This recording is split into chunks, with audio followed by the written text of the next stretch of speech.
કિસ્મત નચાવે ને એમાં નાચવું પડે મારા વાલા. બધું આપણું ધાર્યું થાય તો ઠાકર પાસે કોણ જાય? મારો ઠાકર બહુ દયાળુ છે હો મારા વાલા. જય દ્વારકાધીશ મિત્રો. મારી ગામડાની બપોર કંઈક આવી હતી. બપોર થઈ ગઈ હતી. પંચલી, મીરા, રતન બધા તરસા અને ભૂખ્યા થઈ ગયા હતા. પપ્પા કહે ચાલ હવે આજે તું આવી છો તો મારું કામ હળવું કરી દે. પછી મેં કીધું પપ્પા હું પંચલીને તો નહીં જ છોડું, એના નખરા તો કંઈક અલગ જ છે. ચિરાગ કહે બધા ગૌશાળામાં દાન કરવા જાય છે, એના કરતાં તો લાઈને હું ઘરે જ ગાયો છે તો હું થોડું દાન પૂન કરી નાખું. પછી તો એણે મસ્ત મજાની નિરણ નાખી દીધી અને ગાયો ખાવા લાગી હતી. મેં કીધું મારે પણ નાખવાની છે. મીરા અને રતન ભૂખ્યા થયા છે, પણ મીરા અને રતન મારાથી બીતા હતા. એ કહે છે કંઈક નવું જ આવ્યું છે. ચિરાગ કહે કે ચાલ હવે મેં મોટું ટ્રેક્ટર બહાર કાઢ્યું છે અને તું બેસી જાવે, હું તને લઈ જા વાડી. આવો નજારો તને ક્યારે જોવા મળશે?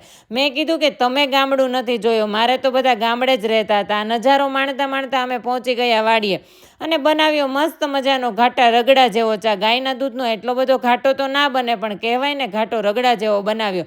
ચિરાગ કહે મારે ફંગોળ હિંચકા ખાવાના છે, તું થોડીક આઘી રહેજે ને તાર વાગી જશે. ચિરાગ કે મારે આટલો આનંદ લેવાનો છે. પછી હું ઘરે આવી અને ગોવાળ આવી ગયા. મને શીખવાડતા હતા ગાય દોવાનું, કેમ કે મને પણ ઈચ્છા થઈ હતી ગાય દોતા શીખવાની. પછી તો મને ફાવી ગયું, એટલા માટે મેં પછી કાનાને પણ નવડાવી નાખ્યા ગાયના દૂધથી. મમ્મી કહે ચાલ હવે તારું બધું થઈ ગયું હોય તો મને ફટાફટ છાશ કરી દે. મેં મસ્ત મજાની છાશ કરવાનું ચાલુ કર્યું. પહેલાંના જમાનામાં તો બધા હાથેથી છાશ કરતા, અને હવે તો વલોણા આવી ગયા. જો કે ડેરીની છાશ જ બધા ખાય છે, પણ હવે તો અહીંયા ગામડામાં તો એવું કંઈ હોય નહીં, એટલે ડેરીની છાશ ના મળે, એટલે ઘરે જ બનાવીને ખાવી પડે છે.